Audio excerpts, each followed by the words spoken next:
improvements in.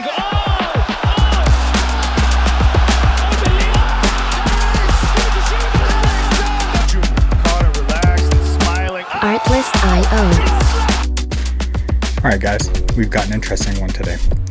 Could MMA, or the brutal sport of beating each other up, choking each other out, breaking each other's limbs, and punching each other in the face, possibly have any correlation with a change in lifestyle, trying to get sober from a life stuck in addiction?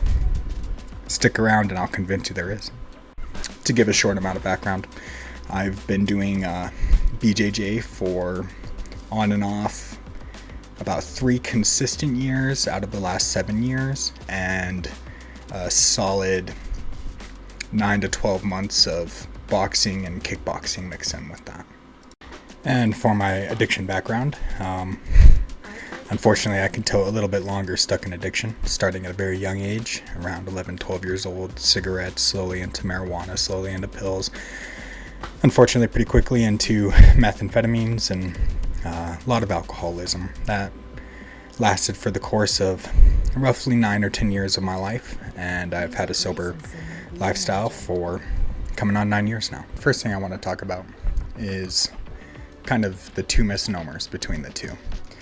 One, for jiu-jitsu, is people who, it's a huge thing in the jiu-jitsu community, making jokes about people who are going to see red and let the dog out on them, and they're just going to totally dominate you, and that's not how it works. Technique is always going to completely destroy anybody without any kind of background in martial arts, regardless of how big they think they are.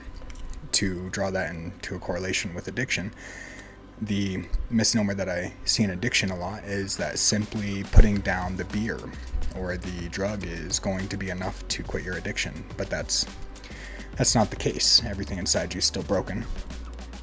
And for jiu-jitsu, strength does not overcome technique.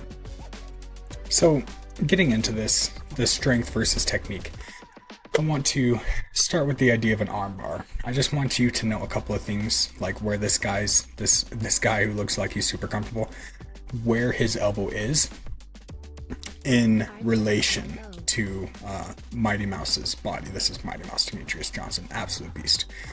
So his hips and his elbow, right? He has his hips right under his elbow. Anybody who has been in a gym for any amount of time sees mostly chicks doing this kind of lift all the time. This is just a hip thrust is what it's called. Different variations of machines.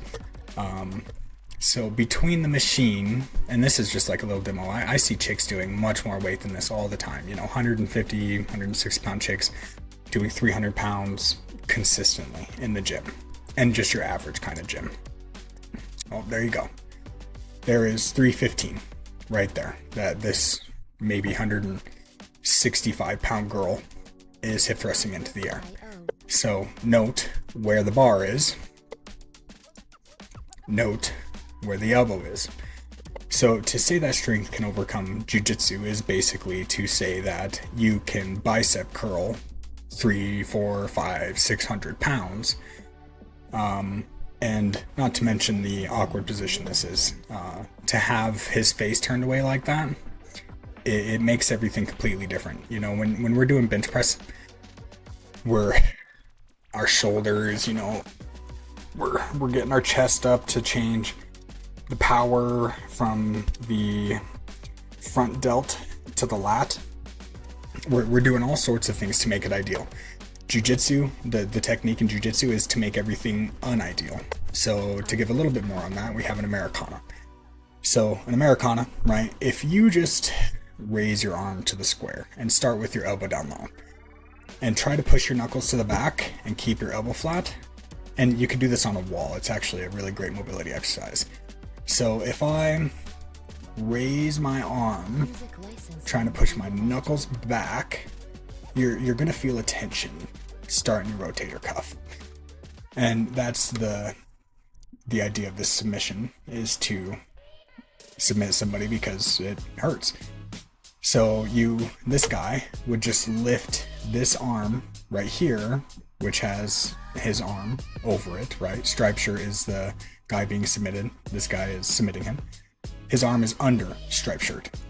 So he just lifts that arm, and it really does not take a lot with proper technique. Proper technique being that one, this elbow is to the head, which basically brings the elbow up, right? So if I have everything right here and I'm trying to push my arm back and my elbows back, or my knuckles back, and I bring my elbow down, it completely goes away. Like you can feel this just sitting here. Another way to kind of avoid this is by turning your wrist inwards.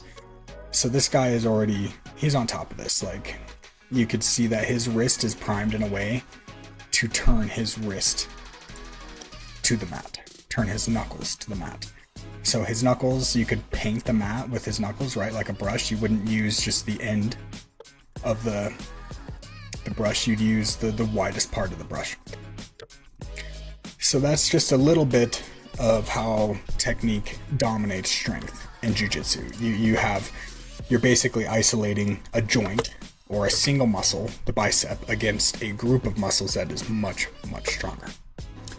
So my take on strength versus technique in jiu-jitsu for addiction being a misnomer is kind of the idea that you can simply just put down the drug of your choice, or the alcohol, that you can just set the beer down and be good, right? So that's like strength. You think that your willpower to simply stop is enough, but it's you need techniques, because there's so much inside of you that made you pick up that beer that doesn't change when you set that beer down.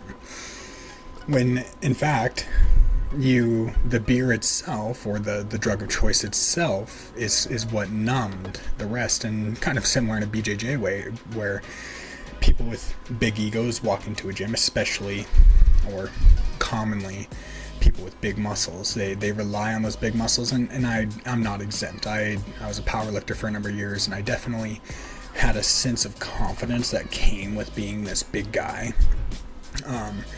That kind of, but it wasn't a tool, right? Like that's not a communication tool. It's not a healthy one at the very least.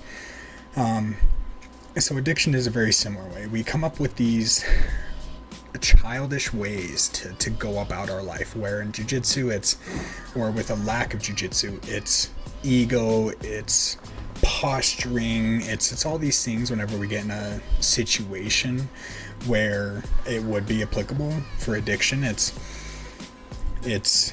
justifications for why we use, right? So when somebody tries to say something like, why can't you be better than that? It's, well, you're just a goody two shoes. Like there's all these different justifications. So the strength in jiu-jitsu, which comes with ego and everything else, is similar to suggesting that you can simply set your drug down and be good, that you'll just suddenly have the willpower after all these years because you said, no, I'm done, without having to fix anything in yourself, to be good. And there are very rare, very few people who can do that, and they're already good in here. So they use for different reasons.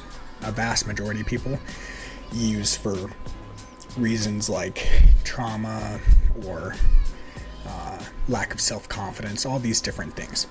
So there's just one kind of tip of the iceberg little relation I saw. Tying right into that, tonight I taught a class.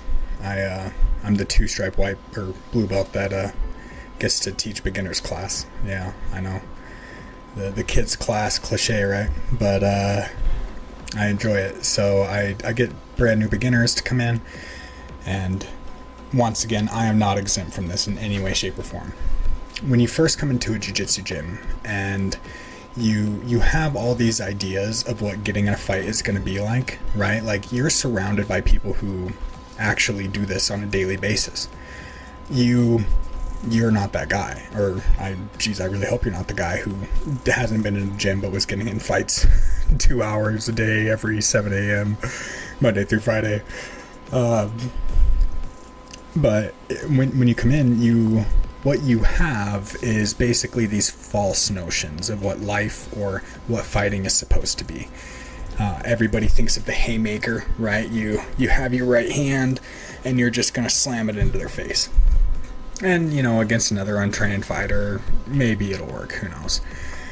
But the point is, you have all of these notions about what a fight is supposed to be like.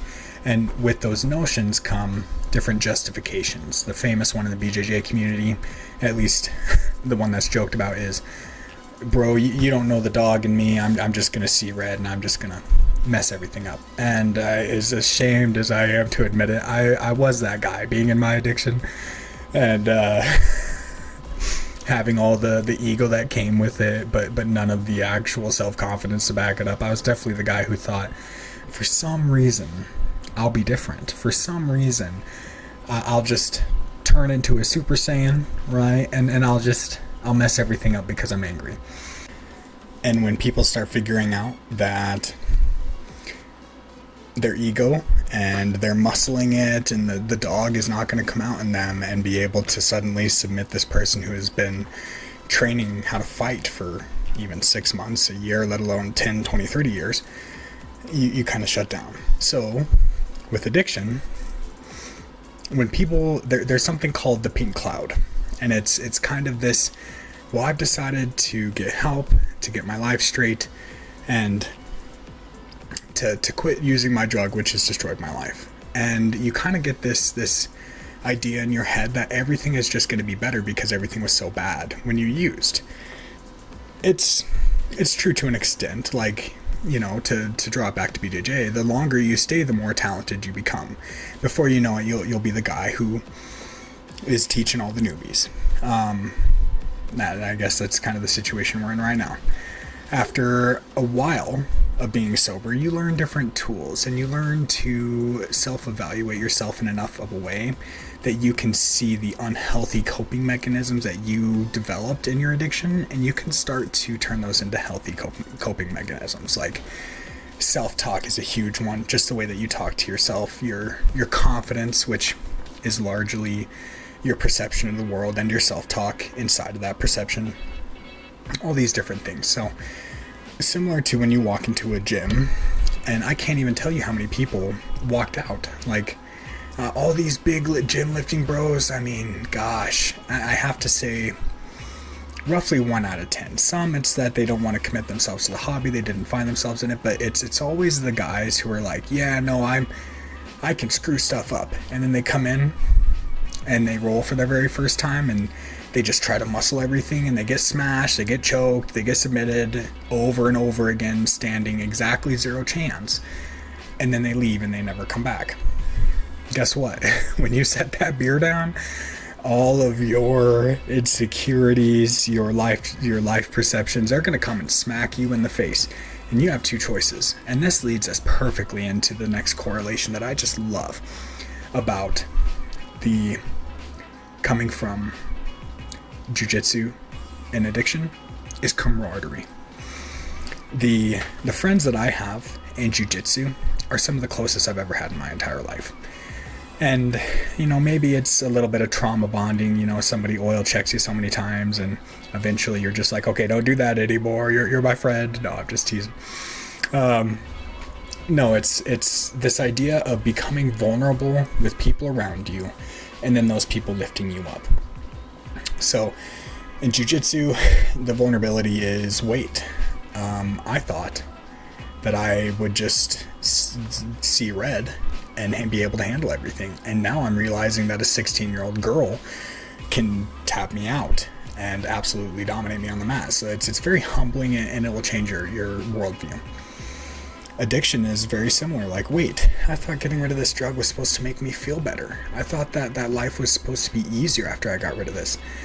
No, the drug was a coping tool for life. It did not change. Well, I mean, when you're using life, it tends to be a lot harder, but it doesn't negate the fact that hard things still happen in life when you stop using. The similarity that I love, and where I'm going to leave this video off so that you guys aren't sitting here for 20 or 30 minutes listening to me ramble about my crazy jiu-jitsu addiction thing, the camaraderie that you have around you. So I made a video called Why Are You Still Stuck in Your Addiction? And the single the emphasis that came to me was the people who are still sober, myself, my friends, the people that I have seen over the course of almost 9 years remain in sobriety. They are there because of the people around them, because they have put themselves in circles where they can express their issues. They can lean on the people around them. Man, it takes a village, right? That's normally being said for a baby, but maybe sometimes I'm just a big giant baby. It takes a village. It takes people around you to lift you up. Another point that I made in that video is that you're the average of the 5 people closest to you. In the addiction world, well, the 5 people closest to you are probably using. So how are you dealing with life? How are you dealing with hard things? You're probably taking a giant bong rip or an extra line on the table. Whatever the case. Having people around you, finding the camaraderie and vulnerability with people who know what they're doing. So in jiu-jitsu, right, if you just went to a gym with a bunch of random bar folk, well, I guess you could just walk into a bar and try to train there, and you'll see how that ends. You'll end up hurt very quickly. The only thing that you'll learn was that was a stupid idea, and you're going to walk away with probably less than you went in with. But when you go to a jiu-jitsu gym, the people there have generally been humbled, and they built this camaraderie around them, around their peers, in a way that they're going to reach out to you, that they're going to be there for you in that same way. Addiction circles, NA, AA, all those things are very similar, where you're going to walk into a group where they know they were where you were, and they have learned the tools to make it through that. So if you're struggling with addiction, you're getting sober, maybe go find a jiu-jitsu gym. Maybe if you're still using, go find one. Jiu-jitsu is something that has definitely made a huge difference in my life. When I wake up, and if I had nothing to do, I would just be in a much worse place. Jiu-jitsu is like a fun thing that I get to do. It wasn't fun for a while. I just got smashed by this brick house of a dude that we call Millen. I literally felt like I was trying to lift the corner of a brick house for 6 months before I started realizing that it finally worked. Boy, I couldn't think of a better way to describe what getting sober is like. At first, it's just being happy or coping with life after the pink cloud just feels like you're trying to lift up the corner of a brick house. It's the people around us, the camaraderie that we find in those around us that's going to help. So, let me hear your thoughts in the comments, and give me a like and a subscribe if you want to see more. Thanks. Bye.